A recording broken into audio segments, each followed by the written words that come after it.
1996 ခုနှစ်စံအိမ်ကြီးတစ်ခုတည်းကနေစတင်ခဲ့တဲ့ဒီအိမ်မဆိုးဟာအခုဆိုရင်တော့10စုနှစ်3ခုစာရှိလာခဲ့ပါပြီ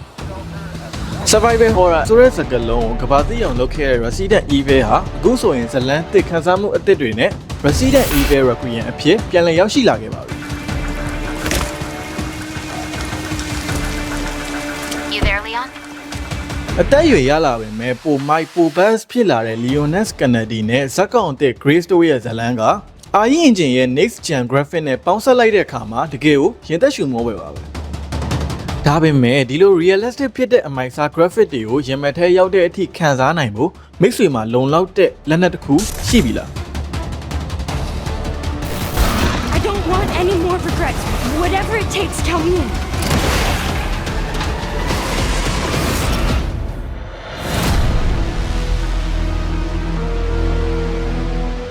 အားလုံးပဲမင်္ဂလာပါ Lucky Uni ကနေပြန်လည်ကြိုဆိုလိုက်ပါတယ်တိတ်မကြခင်ကမှအသစ်ဆက်ဆက်ထွက်ရှိထားတဲ့ Resident Evil 9ကဒါကျွန်တော်လူငယ်ဂိမ်းမာတွေကြားမှာတော်တော်လေးကို popular ဖြစ်နေတာပေါ့နော် I'm coming with you. We can't talk. ဟိုးရင် PS2 ခစ်ကလေးကဆော့လာတဲ့အာရီအမာကန် fan တွေအတွက်ကတော့ဒီ game ဟာတကယ်ကို စစ်တစ်ခုပဲ Hey, I just got a report of a missing police officer. It might be unrelated, but he disappeared near where the fifth body was found. Radiania လည်း share ချမ်းတာဆိုတော့ Survival Horror Action Game ကြိုက်တဲ့လူတွေလုံးဝလက်မလွတ်တဲ့ game တစ်ခုဖြစ်လိမ့်မယ်ဒီ game ရဲ့အကောင်းဆုံးပိုင်းကတော့ AI ရဲ့ graphic နဲ့ AI ပဲ What's your sit rep? I'm going after Victor. Don't do anything stupid. Me? Never. Zombie တွေနဲ့ Pashua တွေရဲ့ AI ကတော်တော်လေးကိုကြောက်စရာကောင်းလောက်စမတ်ကြတာ Excuse me. အထူးသဖြင့် Grace ရဲ့အခန်းကြီးမှာဆိုရင် Resident Evil 7 တုန်းကလိုမျိုးအသေးတရားရဲ့ကြောက်ရွံ့မှုကိုပြန်ရစေတယ်ဒါပေမဲ့အားနည်းချက်အနေနဲ့ပြောရရင် puzzle တွေကနည်းနည်းနေသွားသလိုပဲပြီးတော့ boss fight ချို့ကလည်းညှို့လင်ထားတဲ့လောက်မမိုက်ဘူး Aren't we fancy? နောက်တစ်ခုက Grace ရဲ့ဖြည်းဖြည်းချင်းသွားတဲ့ horror ဘိုင်းကနေ Leon ရဲ့တနက်ပစ်ဘုံခွဲတဲ့ action အပိုင်းကိုကူးသွားတဲ့အခါ Hazing ကနည်းနည်းလေးကမောက်ကမဖြစ်သွားတယ်လို့ခံစားရတယ်ဒါပေမဲ့ဘာပဲပြောဒီ AI engine ရဲ့အမိုက်စား lighting တွေ shadow တွေတွေ့ထွက်တန်ယူအသေးစိတ် detail တွေက mix တွေကိုစိတ်ကြည်နက်မှုကောင်းကောင်းပေးနိုင်တယ်ဆိုတာကတော့အသေးချာပါပဲ We're running out of time.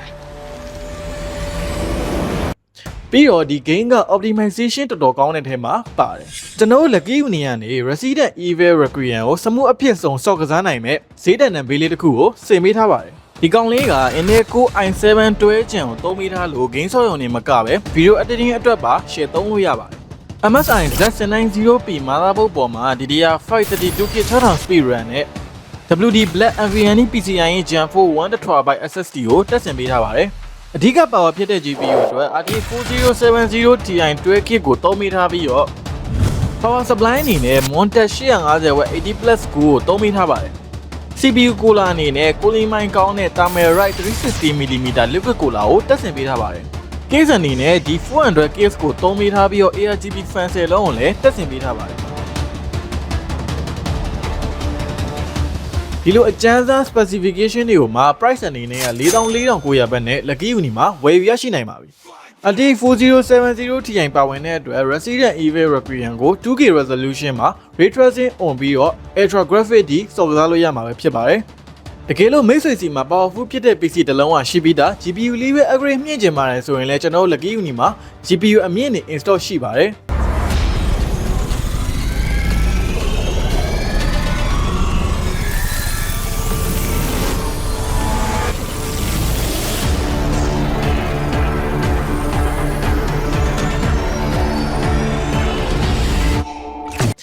ခင်းနေရဇက်ကောင်တွေကအသက်ရှင်ဖို့အတွက်ကိုယုံကြည်ရတဲ့လက်နက်တွေကိုအားကိုးပြီးတော့အမောင်လူတွေကိုတိုးဝင်ခဲ့ကြရတယ်